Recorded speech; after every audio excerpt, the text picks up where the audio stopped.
Assalamualaikum warahmatullahi wabarakatuh. Anak-anak, apa kabar kalian hari ini? Ibu berharap kalian dalam kondisi sehat walafiat. Alhamdulillah hari ini kita dapat bertemu kembali dalam pembelajaran daring PKN. Sebelum kita memulai pembelajaran pada hari ini, mari kita sama-sama mengawalinya dengan mengucap basmalah. Bismillahirrahmanirrahim. Baik, anak-anak, kita masih masuk di bab 6, yaitu tentang bela negara dalam konteks Negara Kesatuan Republik Indonesia. Dengan submateri yang akan kita pelajari hari ini adalah peraturan perundang-undangan yang mengatur bela negara. Kalau minggu yang lalu kita sudah membahas tentang UUD Negara Republik Indonesia tahun 1945, hari ini adalah ketetapan MPR atau yang bisa kita sebut dengan TAP MPR. Ketetapan MPR RI nomor 4/MPR/2000 tentang pemisahan TNI dan Kepolisian Negara Republik Indonesia. Berdasarkan ketetapan MPR tersebut, TNI dan Polri secara kelembagaan terpisah dengan peran dan fungsi masing-masing. Nah, peran dan fungsi tersebut diantaranya adalah sebagai berikut. Yang pertama adalah TNI adalah sebagai alat negara yang berperan dalam pertahanan negara. Nah, kemudian yang kedua, Kepolisian Negara Republik Indonesia adalah alat negara yang berperan dalam memelihara keamanan. Lalu yang ketiga, dalam hal terdapat keterkaitan kegiatan pertahanan dan kegiatan keamanan, TNI dan warga negara Republik Indonesia harus bekerja sama dan saling membantu. Kemudian anak-anak, TAP MPR RI nomor 7/MPR/2000 yaitu tentang peran Tentara Nasional Indonesia atau TNI dan peran Kepolisian Negara Republik Indonesia. Nah, peran TNI antara lain sebagai berikut. Yang pertama, TNI merupakan alat negara yang berperan sebagai alat pertahanan negara Kesatuan Republik Indonesia. Yang kedua, TNI sebagai alat pertahanan negara bertugas pokok menegakkan kedaulatan negara, keutuhan wilayah Negara Kesatuan Republik Indonesia yang berdasarkan Pancasila dan UUD NRI tahun 1945, serta melindungi segenap bangsa dan seluruh tumpah darah Indonesia dari ancaman dan gangguan terhadap keutuhan bangsa dan negara. Kemudian yang ketiga, TNI melaksanakan tugas negara dalam penyelenggaraan wajib militer bagi warga negara yang diatur dengan UU atau undang-undang. Selanjutnya anak-anak, yang ketiga adalah undang-undang. Nah, yang pertama ada Undang-Undang Nomor 2 Tahun 2002 tentang Kepolisian Negara Republik Indonesia. Yang kedua, Undang-Undang Nomor 3 Tahun 2002 tentang Pertahanan Negara. Yang ketiga, Undang-Undang Nomor 34 Tahun 2004 tentang Tentara Nasional Indonesia. Yang keempat, Undang-Undang Nomor 39 Tahun 1999 tentang Hak Asasi Manusia, Pasal 68 yang menyatakan bahwa setiap warga negara wajib ikut serta dalam upaya pembelaan negara.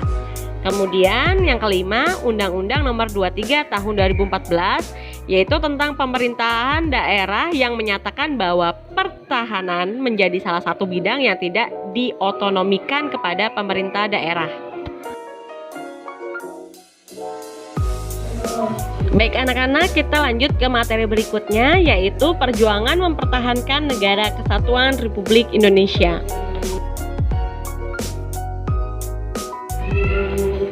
Perjuangan fisik mempertahankan Negara Kesatuan Republik Indonesia atau NKRI. Nah, ancaman terhadap keutuhan NKRI setelah diproklamasikannya kemerdekaan Indonesia pada tanggal 17 Agustus 1945 adalah kedatangan Belanda ke Indonesia. Belanda sebagai salah satu anggota sekutu yang memenangkan Perang Dunia II menyatakan berhak atas Indonesia karena sebelumnya mereka menjajah Indonesia. Mereka datang dengan membentuk Netherlands Indies Civil Administration atau NICA dengan menumpang dalam Allied Force Netherlands East Indies atau AFNI. Nah, kedatangan Belanda dengan menumpang AFNI mendapat perlawanan bangsa Indonesia, apalagi setelah secara terang-terangan Belanda mulai menduduki wilayah Indonesia. Nah, bagaimana bentuk perlawanan bangsa Indonesia? Mari kita bahas. Yang pertama, ada insiden bendera di Surabaya. Pada tanggal 19 September 1945, di Surabaya terjadi peristiwa insiden Surabaya. Nah, insiden ini bermula dari beberapa orang Belanda mengibarkan bendera merah putih biru pada tiang di atas Hotel Yamato di Tunjungan. Tentu saja tindakan ini menimbulkan amarah rakyat yang kemudian mereka menyerbu hotel itu dan menurunkan bendera tersebut serta merobek bagian yang berwarna biru, lalu mengibarkan kembali sebagai bendera merah putih.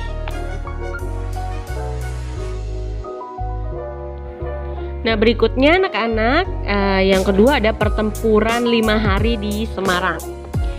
Pertempuran ini terjadi mulai tanggal 15 Oktober 1945 sampai tanggal 20 Oktober 1945. Kurang lebih sebanyak 2.000 pasukan Jepang berhadapan dengan TKR dan para pemuda. Peristiwa ini memakan banyak korban dari kedua belah pihak. Bermula ketika kurang lebih 400 orang veteran Angkatan Laut Jepang yang akan dipekerjakan untuk mengubah pabrik gula Cepiring Semarang menjadi pabrik senjata. Memberontak pada waktu dipindahkan ke Semarang, kemudian menyerang polisi Indonesia yang mengawal mereka. Nah, Dr. Karyadi menjadi salah satu korban sehingga namanya diabadikan menjadi nama salah satu rumah sakit di kota Semarang sampai sekarang. Untuk memperingati peristiwa tersebut, pemerintah membangun sebuah tugu yang diberi nama Tugu Muda. Lalu kemudian selanjutnya anak-anak yang ketiga ada pertempuran Surabaya pada tanggal 10 November 1945. Nah, terjadinya pertempuran di Surabaya diawali oleh kedatangan atau mendaratnya Brigade 29 dari Divisi India ke-23 di bawah pimpinan Brigadir Malabi pada tanggal 25 Oktober 1945. Namun kedatangannya mengakibatkan terjadinya kerusuhan dengan pemuda karena adanya penyelewengan kepercayaan oleh pihak sekutu.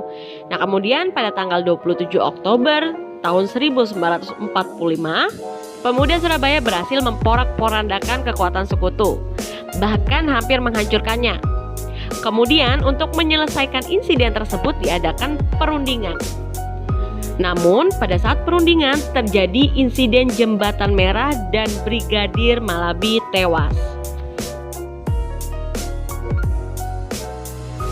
Selanjutnya anak-anak yang keempat ada pertempuran Ambarawa. Pertempuran ini diawali oleh kedatangan tentara Inggris di bawah pimpinan Brigjen Battle di Semarang pada tanggal 20 Oktober 1945 untuk membebaskan tentara sekutu. Setelah itu menuju Magelang. Karena sekutu diboncangi oleh Nika dan membebaskan para tawanan Belanda secara sepihak, maka terjadilah perlawanan dari TKR dan para pemuda. Pasukan Inggris akhirnya terdesak mundur ke Ambarawa. Dalam peristiwa tersebut, Letkol Isdiman gugur sebagai kusuma bangsa. Kemudian Kolonel Sudirman sebagai Panglima Divisi Banyumas terjun langsung untuk pertempuran tersebut. Nah, pada tanggal 15 Desember 1945, tentara Indonesia berhasil memukul mundur sekutu sampai Semarang. Karena jasanya pada tanggal 18 Desember 1945, Kolonel Sudirman diangkat menjadi Panglima Besar TKR dan berpangkat Jenderal. Sampai sekarang setiap tanggal 15 Desember diperingati sebagai Hari Infanteri. Kemudian yang kelima ada pertempuran Medan Area. Pasukan sekutu yang diboncengi oleh serdadu Belanda dan Nika di bawah pimpinan Brigadir Jenderal Ted Kelly mendarat di Medan pada tanggal 9 Oktober 1945. Pada tanggal 13 Oktober 1945 terjadi pertempuran pertama antara pemuda dan pasukan Belanda yang merupakan awal perjuangan bersenjata yang dikenal dengan Medan Area. Nah, bentrokan antara rakyat dengan serdadu Nika menjalar ke seluruh kota Medan dan tentara sekutu mengeluarkan maklumat melarang rakyat membawa senjata serta semua senjata yang ada harus diserahkan kepada sekutu. Pertempuran tersebut terjadi di daerah lain di seluruh Sumatera seperti Padang, Bukit Tinggi, dan Aceh dengan peristiwa Krueng Panjol Bireruen sejak bulan November 1945.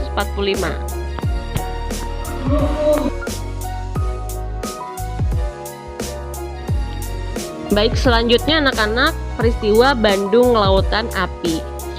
Pada tanggal 21 November 1945, Sekutu mengeluarkan ultimatum pertama agar kota Bandung bagian utara dikosongkan oleh pihak Indonesia selambat-lambatnya tanggal 29 November 1945 dengan alasan untuk menjaga keamanan.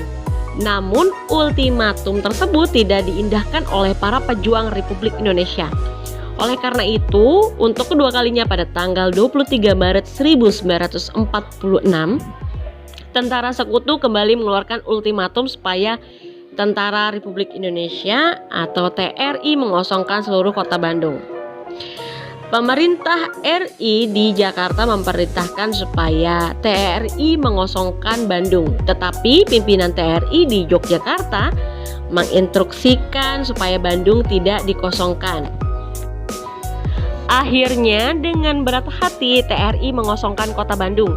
Sebelum keluar dari Bandung pada tanggal 23 Maret 1946, para pejuang RI menyerang markas Sekutu dan membumi hanguskan Bandung bagian selatan. Untuk mengenang peristiwa tersebut, Ismail Marzuki mengabadikannya dalam sebuah lagu yaitu Halo Halo Bandung. Berikutnya ada pertempuran Margarana.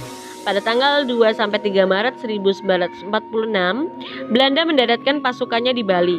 Saat itu, Letnan Kolonel I Gusti Ngurah Rai sedang mengadakan perjalanan ke Yogyakarta untuk mengadakan konsultasi dengan markas tertinggi TRI Belanda. Sekembalinya dari Yogyakarta, kesatuan resimennya dalam keadaan terpecah. I Gusti Ngurah Rai menggalang kekuatan dan menggempur Belanda pada tanggal 18 November 1945. Karena kekuatan pasukan tidak seimbang dan persenjataan yang kurang lengkap, akhirnya pasukan Ngurah Rai dapat dikalahkan dalam pertempuran Puputan di Margarana sebelah utara Tabanan, Bali, hingga I Gusti Ngurah Rai gugur bersama anak buahnya. Kemudian selanjutnya adalah perlawanan terhadap agresi militer Belanda. Nah, Belanda selalu berusaha menguasai Indonesia dengan berbagai cara. Berbagai perundingan yang dilakukan seringkali dilanggar dengan berbagai alasan. Untuk menguasai seluruh wilayah Indonesia, Belanda melancarkan agresi militer sebanyak 2 kali. Nah, agresi militer pertama dilaksanakan pada tanggal 21 Juli 1947 dengan menguasai daerah-daerah yang dikuasai oleh Republik Indonesia di Sumatera, Jawa Barat, Jawa Tengah, dan Jawa Timur. Indonesia secara resmi mengadukan agresi militer ini kepada PBB, dan akhirnya atas tekanan resolusi PBB tercapai gencatan senjata. Agresi kembali dilakukan pada 19 Desember 1948 yang diawali dengan serangan terhadap Yogyakarta. Nah, Yogyakarta pada saat itu selaku ibu kota Indonesia, serta penangkapan Soekarno, Muhammad Hatta, Syahrir, dan beberapa tokoh lainnya. Jatuhnya ibu kota negara ini menyebabkan dibentuknya pemerintah darurat Republik Indonesia di Sumatera yang dipimpin oleh Syafruddin Prawira Negara. Setelah Yogyakarta dikuasai Belanda, perlawanan bangsa Indonesia dilakukan dengan mengubah strategi dengan cara perang gerilya. Salah satu hasil perang gerilya adalah serangan umum tanggal 1 Maret 1949 yang dipimpin oleh Jenderal Sudirman. Nah, serangan ini memberi dampak bagi dunia internasional tentang keberadaan NKRI. Baik anak-anak, selanjutnya ada perang gerilya. Perlawanan bangsa Indonesia juga menggunakan strategi perang gerilya, yaitu perang dengan berpindah-pindah tempat. Sewaktu-waktu menyerang berbagai posisi tentara Belanda, baik di jalan maupun di markasnya. Salah satu perang gerilya dipimpin oleh Jenderal Sudirman. Ia bergerilya dari luar kota Yogyakarta selama 8 bulan ditempuh kurang lebih 1000 km di daerah Jawa Tengah dan Jawa Timur. Tidak jarang Sudirman harus ditandu atau digendong karena dalam keadaan sakit keras. Setelah berpindah-pindah dari beberapa desa, rombongan Sudirman kembali ke Yogyakarta pada tanggal 10 Juli 1949. Kolonel A.H. Nasution selaku Panglima Tentara dan Teritorium Jawa menyusun rencana pertahanan rakyat totaliter yang kemudian dikenal sebagai Perintah Siasat Nomor 1. Salah satu pokok isinya ialah tugas pasukan-pasukan yang berasal dari daerah-daerah federal untuk menyusup ke belakang garis musuh dan membentuk kantong-kantong gerilya sehingga seluruh Pulau Jawa akan menjadi medan gerilya yang luas. Baiklah anak-anak, itu dia tadi materi yang dapat Ibu sampaikan pada hari ini. Semoga kalian dapat memahami materi yang Ibu sampaikan. Anak-anak, untuk mengakhiri pembelajaran kita pada hari ini, mari kita sama-sama mengakhirinya dengan mengucap hamdalah. Alhamdulillahirabbil alamin. Anak-anak, belajar yang sungguh-sungguh karena kalian nanti sebentar lagi akan mengikuti ujian madrasah dan ujian nasional. Anak-anak selalu jaga protokol kesehatan, tingkatkan selalu imunitas kita. Semoga kalian selalu dalam lindungan Allah Subhanahu wa taala. Baik anak-anak, akhir kata wabillahi taufiq wal hidayah. Assalamualaikum warahmatullahi wabarakatuh.